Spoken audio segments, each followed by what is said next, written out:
Hello everyone, आज है 18 फरवरी और आज इस वीडियो में हम बात करने जा रहे हैं वक्रांगी के बारे में। देखिए 25 रुपए के आसपास शेयर ट्रेड कर रहा है। पिछले एक महीने में देखो तो एक बड़ी रफ्तार भी आई थी, 20 से 30 रुपए पर लेकर गया, लेकिन बाद में क्या हुआ, लगातार गिरावट। और ऐसा नहीं है कि जब गिरावट आ रही तब मैं बात कर रहा हूँ, अगर आप चैनल को रेगुलर फॉलो कर रहे हो, जब ये 30 रुपए के करीब भी था तब भी मैंने कहा था कि ऐसे मूव्स पहले भी आ चुके हैं। जिस रफ्तार से भागा है उस रफ्तार से नीचे भी आने के चांसेस रहेंगे। तो भाई पहली चीज तो ये कि खरीदारी के मौके तो नहीं है, और बात करेंगे उसके बारे में भी। लेकिन उससे पहले अगर आपने अभी तक चैनल को सब्सक्राइब नहीं किया है तो प्लीज़ अभी इसे सब्सक्राइब कर लीजिए, क्योंकि आगे भी बहुत सारे वीडियोस हैं जो आपको काफ़ी ज़्यादा हेल्प करेंगे। तो 25 रुपए का शेयर है वक्रांगी का। एक महीने में अभी भी 17% की तेजी है। एक साल में अगर आप देखोगे तब तो 7.5% की तेजी है। और ग्राफ इसका अगर आप देखो तो इंटरेस्टिंग रहा है।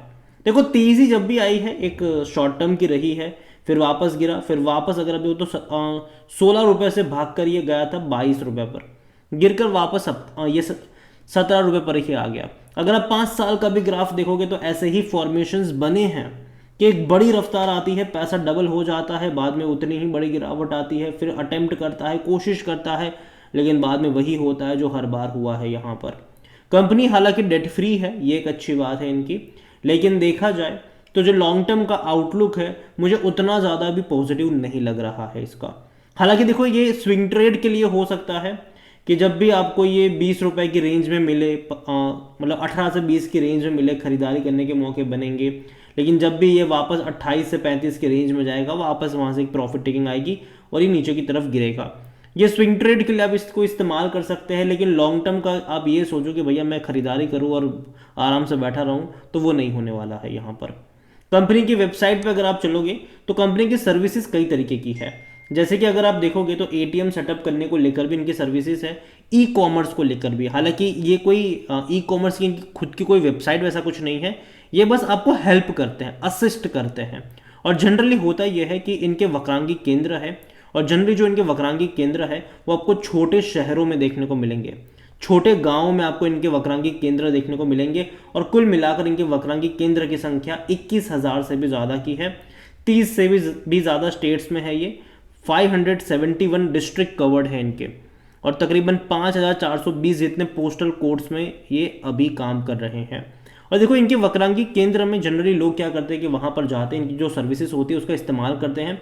जैसे कि मान लीजिए कि किसी को भैया ई कॉमर्स के लिए हेल्प चाहिए, ऑनलाइन शॉपिंग को लेकर हेल्प चाहिए, या फिर ऑनलाइन हेल्थ केयर को लेकर किसी को हेल्प चाहिए, किसी को ट्रैवल को लेकर हेल्प चाहिए, बिल वगैरह पे करना है, उनको नहीं आता है कैसे करना है, उनको लेकर है, लॉजिस्टिक को लेकर भी आपको चीज़ें वहाँ पर मिल जाती है। और जनरली ये जो बिज़नेस है वो छोटे गाँव में ज़्यादा चलता है, क्योंकि वहाँ पर उतनी ज़्यादा अवेयरनेस नहीं होती टेक्नोलॉजी को लेकर। एटीएम का जो बिजनेस है, देखो एटीएम सेटअप करने को लेकर, लेकिन मैं मानता हूं कि यहां पर भी एक सैचुरेशन पॉइंट आने वाला है। रीज़न ये है कि धीरे धीरे हम ऑनलाइन की तरफ शिफ्ट हो रहे हैं, जो ऑनलाइन ट्रांजेक्शन है वो हम वहां पर शिफ्ट हो रहे हैं। हम धीरे धीरे क्यूआर कोड से पे करना सीख रहे हैं, और बड़े शहरों में तो ये अब कॉमन हो चुका है। 5 रुपए का बिस्किट खरीदने के लिए भी भैया लोग स्कैन करते हैं, ठीक है। लेकिन आज भी गाँव में पता है क्या होता है, गाँव में आज भी है कि भैया लोग कैश से ट्रांजेक्शन करते हैं। हालांकि हालांकि आने वाले टाइम में वो भी चेंज होगा, लेकिन जाहिर सी बात है जब कैश से ट्रांजेक्शन ज़्यादा होंगे तो कहीं ना कहीं एटीएम की ज़रूरत ज़्यादा पड़ेगी, लोग एटीएम से ज़्यादा पैसा निकालेंगे। लेकिन अभी क्या है जो बड़े शहर में कि लोग एटीएम का उतना इस्तेमाल नहीं कर रहे हैं। जैसे कि आप खुद सोचें कि अगर आप किसी बड़े शहर में रहते हो, ठीक है, इवन कोई छोटा शहर भी है, ठीक है, आप कोविड से पहले कितना फ्रिक्वेंटली एटीएम में से पैसा निकालते थे और आज आप कितना फ्रिक्वेंटली निकाल रहे हो, उसमें ज़मीन आसमान का फ़र्क आ चुका है। और यही वजह है यहाँ पर। और मुझे लगता है कि ये जो एटीएम सेटअप करने को लेकर है, यहाँ पर बैंक्स भी अपने एटीएम की संख्या धीरे धीरे कम करेगी। और इसके अलावा और भी सर्विसेज है बैंकिंग को लेकर, इंश्योरेंस को लेकर, फाइनेंस को लेकर। मतलब कि अगेन इनके वक्रांगी केंद्र पे जाकर ही आपको मिलेगा, इनका खुद का कुछ नहीं है, ये आपको हेल्प करते हैं। जहाँ तक वैल्यूएशन के बारे में देखा जाए तो जो इसका पी है भाई साहब बहुत महंगा है, ये 936 का है। और इवन अभी कुछ दिन पहले जब मैंने इसके ऊपर वीडियो बना था, और जब ये 30 रुपए के करीब था, तब मैंने कहा था कि मत खरीदना, तब इसका पी 1000 का था। तो देखो वैल्यूएशन नाम की भी कोई चीज़ होती है। 24 रुपये का शेयर देखने में सस्ता लग सकता है, लेकिन वैल्यूएशन के हिसाब से वो सस्ता है कि नहीं वो भी देखना ज़रूरी है। सेक्टर पी 34 का है। इनके फाइनेंशियल्स अगर आप देखोगे कि कंपनी के, तो उतने ज़्यादा अट्रैक्टिव आपको लगेंगे नहीं। हालांकि लास्ट क्वार्टर में थोड़ा सा बेटर परफॉर्मेंस ज़रूर इसने दिखाया था। 1 करोड़ 24 लाख का इसने मुनाफा कमाया था 52 करोड़ के रेवेन्यू में, जो कि अच्छा था, क्योंकि इससे पहले के क्वार्टर में रेवेन्यू तो उतना ही था लेकिन प्रॉफिट मुश्किल से 40 लाख के आसपास का था। और पिछले साल भी कुछ ऐसा ही था, 49 करोड़ के इनके रेवेन्यू में सिर्फ 12 लाख का इनका प्रॉफिट था। तो यहाँ पर देखो इनके प्रॉफिट जो है वो इससे पहले के क्वार्टर में काफ़ी कम होते थे, अभी भी देखा जाए तो उतने बड़े प्रॉफिट नहीं कह सकते, मार्जिन अभी भी इश्यू है यहाँ पर। और देखो मार्जिन इनको इम्प्रूव करने पड़ेंगे, और देखो मार्जिन में जब तक इम्प्रूवमेंट नहीं आएगा तब तक चीज़ें बेहतर नहीं हो सकती इनके लिए। यहाँ पर देखो देखने को मिलता है कि यार इनके इतने सारे वक्रांगी केंद्र, 21,000 से भी ज़्यादा के वक्रांगी केंद्र है।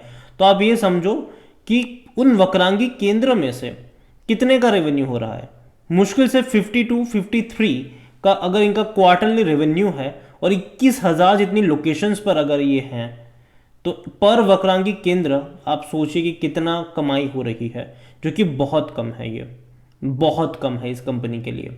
जहाँ तक शेयर होल्डिंग को लेकर देखा जाए तो जो प्रमोटर है उनके पास 42.60% का स्टेक है, एक भी शेयर गिरवी नहीं है और ना ही डेट है इनके ऊपर। म्यूचुअल फंड के पास कुछ भी नहीं है।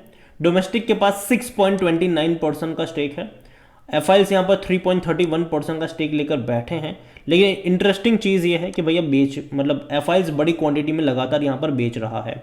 7.67 से लगातार बेच कर एफआईएल्स आ चुके हैं 3.31 पर, और जो बड़े प्लेयर्स बेच रहे हैं वो खरीदारी कर रहे हैं छोटे रिटेल इन्वेस्टर्स। 23% की होल्डिंग थी उनकी, आज बढ़ के 28 पर आ चुके हैं। तो जो भी बिकवाली हुई है जनरली वो छोटे निवेशकों ने खरीदा हुआ है। तो ये कंसर्न यहाँ पर ज़रूर रहेगा। देखिए ओवरऑल वक्रांगी को लेकर मैं एक ही चीज़ कहूँगा कि यहाँ पर अगर आपको खरीदारी करनी है तो आपको स्विंग ट्रेड करना है। अगर ये आपको 20 रुपये के नीचे मिलता है तब जाकर आप यहाँ पर अट्रैक्टिव कह सकते हो इसको। हालांकि फंडामेंटली वो तो तब भी ये महंगा होगा अगर आप इसका वैल्यूएशन देखोगे तब, क्योंकि जाहिर सी बात है अभी इसका तकरीबन 950 का इसका पी रेशियो है, ठीक है, 25 रुपये की रेंज में। तो अगर ये 20 का हो भी जाता है तो भी इसका पी जो है वो 600-700 के करीब ही होने वाला है। तो कहीं ना कहीं ये चीज़ ज़रूर है कि वैल्यूएशन इसके अभी भी महंगे रहेंगे, लेकिन एक तरीके से कहते हैं ना कि जिस लेवल से बाइंग हर बार आती है, 18 से 20 रुपये का जो लेवल है वहाँ से हर बार बाइंग लौटती हुई नज़र आई है।